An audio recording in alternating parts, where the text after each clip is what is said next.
आयुष्यात यशस्वी होण्यासाठी नक्की काय लागतं? असा कोणता एक गुण आहे जो आपल्याला 100% यशाची गॅरंटी देऊ शकतो? चला तर मग आज आपण याचं उत्तर एका भन्नाट गणिती खेळाने शोधूया. हा एक विचार करायला लावणारा खेळ आहे, पण त्यातून मिळणारा संदेश खरंच खूप महत्त्वाचा आहे. तर सुरुवात करूया एका अगदी साध्या प्रश्नाने. आपल्या आयुष्यात आपला दृष्टिकोन म्हणजे आपला ॲटिट्यूड किती महत्त्वाचा असतो? तो आपल्या यशावर खरंच किती परिणाम करतो? याचं उत्तर शोधण्यासाठी आपण एक मस्त खेळ खेळणार आहोत.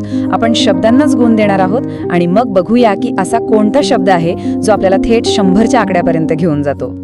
नियम एकदम सोपे आहेत. बघा, इंग्रजी वर्णमालेतील प्रत्येक अक्षराला आपण एक नंबर देऊया. म्हणजे एला 1, बीला 2, सीला 3 असं करत करत थेट झेडला 26. मग आपण यशाशी संबंधित वेगवेगळ्या शब्दांमधील अक्षरांच्या अंकांची बेरीज करणार आणि बघणार की कोणाला किती गुण मिळतात. सोपं आहे ना? चला तर मग सुरू करूया आपला शोध. सुरुवात करूया अशा काही गोष्टींपासून ज्यांना अनेक जण यशासाठी सगळ्यात महत्त्वाचं मानतात. बघूया आपलं गणित काय सांगतंय. बरं, अनेक लोकांना वाटतं की सगळा खेळ नशिबाचा असतो. नशीब जोरावर असेल तर काहीही होऊ शकतं. तर मग आपल्या यादीतला पहिला शब्द आहे लक, म्हणजेच नशीब. पाहूया नशिबाला किती गुण मिळतात ते. आपल्या नियमानुसार हिशोब करूया. एल म्हणजे 12, यू म्हणजे 21, सी म्हणजे 3 आणि के म्हणजे 11. चला आता या सगळ्यांची बेरीज करूया आणि उत्तर येतं काय? फक्त 47%. म्हणजे ह्या गणितानुसार नशीब तर जेमतेम पास झालंय. याचा अर्थ स्पष्ट आहे की केवळ नशिबाच्या भरोशावर राहून 100% यश मिळणार नाही. ठीक आहे, नसीब नाही तर मग पैसा. अनेकांना वाटतं की पैसा असेल तर जगात काहीही मिळवता येतं. चला तर मग आता मनी या शब्दाचे गुण तपासूया. परत एकदा आकडेमोड करूया. एम साठी 13, ओ साठी 15, एन साठी 14, ई साठी 5 आणि वाय साठी 25. यांची एकूण बेरीज किती होते बरं? उत्तर आलंय 72%. नशिबापेक्षा नक्कीच खूप चांगलं. पण तरी 100% यशापासून आपण अजूनही खूप दूर आहोत. म्हणजे पैसाही आपल्याला संपूर्ण यश देऊ शकत नाही. म्हणजे नशीब आणि पैसा ह्या दोन्ही गोष्टी आपल्याला पूर्ण यशापर्यंत पोहोचवू शकत नाहीत. मग आता जरा अशा गुणांबद्दल बोलूया जे आपल्याला उत्तराच्या आणखी जवळ घेऊन जातील. उदाहरणार्थ ज्ञान, नॉलेज आणि दुसरं म्हणजे नेतृत्व, लीडरशिप. हे दोन्ही गुण तर यशासाठी खूपच महत्त्वाचे मानले जातात, नाही का? चला पाहूया आपलं गणित याबद्दल काय म्हणतंय. आणि गुण आहेत ज्ञानासाठी 96% आणि नेतृत्वासाठी तब्बल 97%.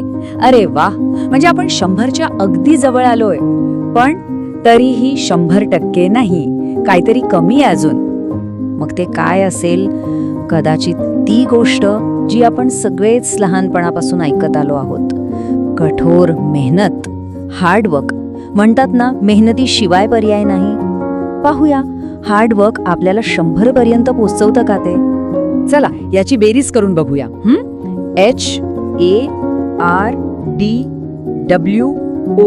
HARDWORK. बापरे, ही बेरीज तर आतापर्यंतची सगळ्यात मोठी दिसतेय. ह्याचा आकडा नक्कीच मोठा असणार. आणि स्कोर आहे 98%, 98%. म्हणजे अगदीच तोंडाशी आलेला घास. पण आश्चर्य बघा, कठोर मेहनत सुद्धा 100% नाही, फक्त 2%नी आपण मागे आहोत. म्हणजे विचार करा, नशीब, पैसा, ज्ञान, नेतृत्व इतकंच काय, अगदी कठोर मेहनत सुद्धा आपल्याला 100% यशाची हमी देत नाही. मग अशी कोणती गोष्ट आहे जी 100% गुण मिळवते? चला तर मग आता या कोड्याचं उत्तर जाणून घेऊया. पाहूया यशाची ती गुरुकिल्ली कोणती आहे जी या गणितानुसार बरोबर 100 गुण मिळवते. आणि गंमत म्हणजे याचं उत्तर कुठल्याही बाहेरच्या गोष्टीत नाहीये, ते आपल्या आतच दडलेलं आहे. ती गोष्ट म्हणजे आयुष्याकडे पाहण्याचा आपला दृष्टिकोन, आपला ॲटिट्यूड. चला तर आता ॲटिट्यूड या शब्दाची बेरीज करून पाहूया.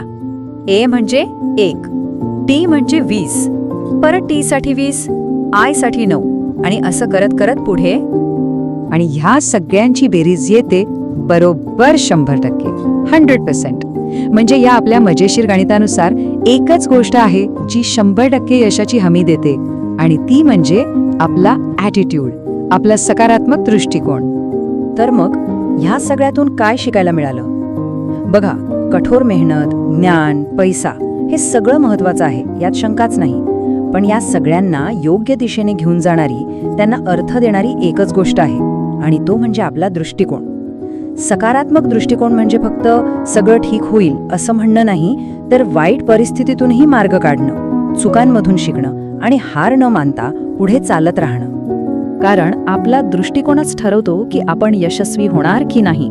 तो जर सकारात्मक असेल तर आयुष्य 100% यशस्वी आणि आनंदी होऊ शकतं. म्हणूनच शेवटी एकच गोष्ट लक्षात ठेवली पाहिजे: दृष्टिकोन बदला, आयुष्य नक्की बदलेल.